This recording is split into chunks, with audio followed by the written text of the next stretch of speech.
Soon this picture will come down and all that will remain is hope. One day after the US election, top European diplomat Federica Mogherini says the only way forward is to keep on keeping on. We will have the responsibility to bring this forward and make this work.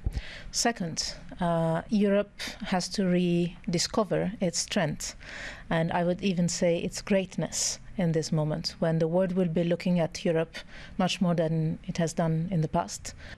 The question of exactly how to keep going has kept politicians in Brussels very busy.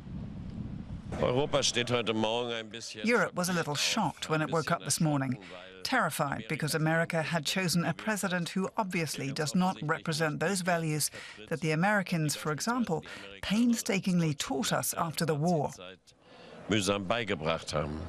Many in the EU are worried about the rise of populists across Europe.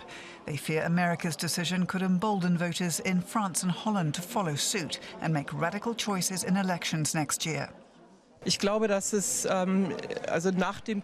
think once the hangover is gone, that it's imperative to think about what made it possible for Donald Trump to become president of the United States. Why his offer of a less liberal, less tolerant, smaller world got so much support. One thing has become blatantly clear. Europe can no longer rely on America for help, especially when it comes to security. Steps towards creating a European defence union are long overdue. Europeans not having a strong hand when it comes to economic deals. They're not coming to the table when there's work to be done, whether it's defence, world affairs, spending or military commitment can't go on. We can't claim that we're not responsible. If the United States would step back, we need to step up our efforts in defence.